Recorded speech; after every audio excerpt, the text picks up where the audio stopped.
أعوذ بالله من الشيطان الرجيم بسم الله الرحمن الرحيم.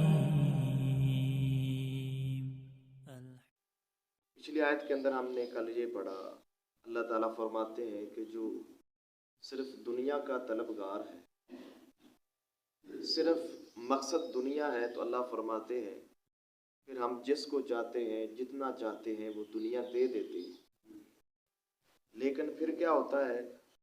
کل قیامت کے دن اللہ فرماتے ہیں ہم اس کے لیے پھر جہنم کو مقرر کر دیتے ہیں. اس کی نیت ہی صرف دنیا تھی اور تو کوئی نیت ہی نہیں. اللہ فرماتے ہیں پھر دھتکارا ہوا، مذمت کیا ہوا جہنم کے اندر داخل ہوگا. اب اللہ تعالیٰ کا یہ اصول ہے کہ جہاں اللہ تعالیٰ عذاب کا ذکر کرتے ہیں، جہنم کا ذکر کرتے ہیں، ساتھ ہی اللہ تعالیٰ جنت کا بھی ذکر کرتے ہیں. جہاں پر فاسقوں اور نافرمانوں کی بات ہوتی ہے، اللہ تعالیٰ ساتھ ہی مومنین کی بات کرتے ہیں جو ایمان والے ہوتے ہیں. آگے اللہ فرماتے ہیں وَمَنْ أَرَادَ الْآخِرَةَ، کہ جو بندہ آخرت چاہتا ہے، جو ارادہ کرتا ہے کہ اس کی آخرت بہتر ہو جائے، وہ اللہ کے ہاں سرخ رو ہو جائے، اور اللہ فرماتے ہیں وَسَعَى لَهَا سَعْيَهَا، اور پھر وہ اس کے لیے کوشش بھی کرتا ہے. یعنی آخرت چاہتا بھی ہے اور آخرت کو کمانے کے لیے، پانے کے لیے کوشش بھی کرتا ہے. وَسَعْيَهَا، اور کوشش بھی ایسی کرتا ہے جو آخرت کے لائق ہے، یعنی آخرت کے لائق کوشش کرتا ہے. اللہ فرماتے ہیں وَهُوَ مُؤْمِنٌ، اور ہو وہ مومن، یعنی ایمان کی حالت میں وہ آخرت کی کوشش کر رہا ہو. تو اللہ فرماتے ہیں فَأُولَٰئِکَ، تو یہی لوگ ہیں، کان ہے سعیہم، ان کی کوشش مشکورہ، قابل قدر، ان کی کوشش ہمیشہ سے ہی قدر کی ہوئی ہے. اللہ تعالیٰ ان کی کوشش کی بڑی قدر کرتے ہیں جو آخرت چاہتے ہیں.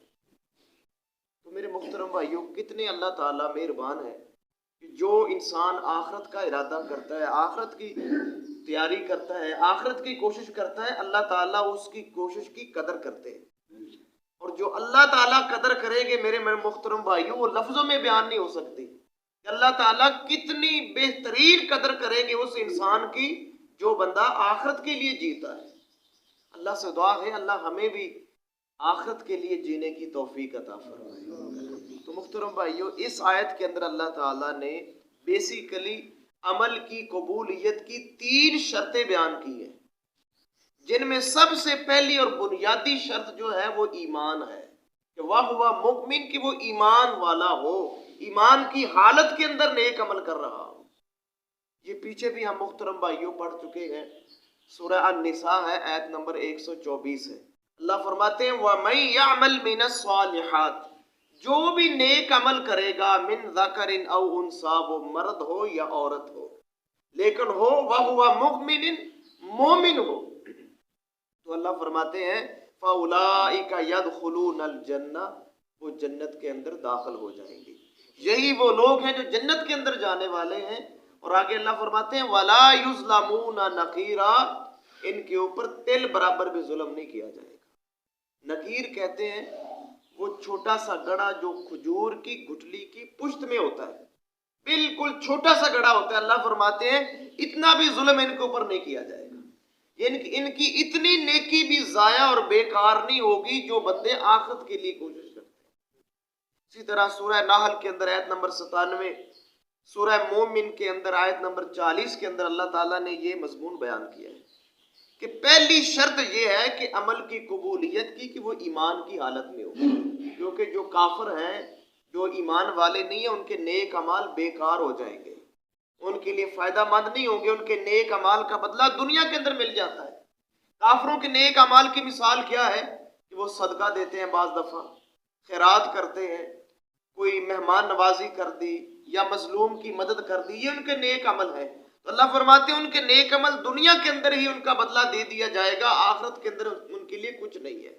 ہاں، جو بندہ مومن ہے، ایمان والا ہے، ان کے نیک اعمال کا بدلہ دنیا کے اندر بھی ہے اور انشاءاللہ آخرت کے اندر بھی ہے.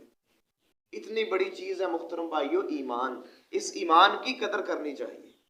اور جو دوسری شرط ہے محترم بھائیو وہ یہ ہے اللہ تعالیٰ فرماتے ہیں اراد الآخرہ، کہ وہ آخرت کا ارادہ رکھتا ہو، یعنی اخلاص ہو اس کے اندر کہ وہ خالص اللہ کی رضا کے لیے نیکی کر رہا ہو، دنیا کا ارادہ نہ ہو، دنیا کی شہرت کا ارادہ نہ ہو، بلکہ ارادہ ہو آخرت کا کہ میری آخرت بہتر ہو جائے۔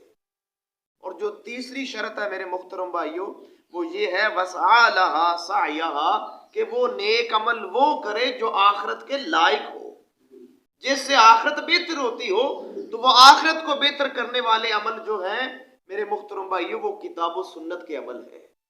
جو قرآن کے اندر عمل ہو اور محمد کریم علیہ الصلوۃ والسلام کی سنت کے مطابق عمل ہو، وہ عمل آخرت کو بہتر بنائے گا۔ میری سوچ کا عمل اور آپ کی سوچ کا عمل، میری رائے کا عمل، آپ کی رائے کا عمل، وہ آخرت کو بہتر نہیں بنا سکتا۔ آخرت صرف وہ عمل بہتر بنائے گا جو اللہ کے نبی کے طریقے کے مطابق ہوگا، آپ کی سنت کے مطابق عمل ہوگا۔ تو یہ تین بنیادی شرطیں اللہ تعالیٰ نے بیان کی ہیں۔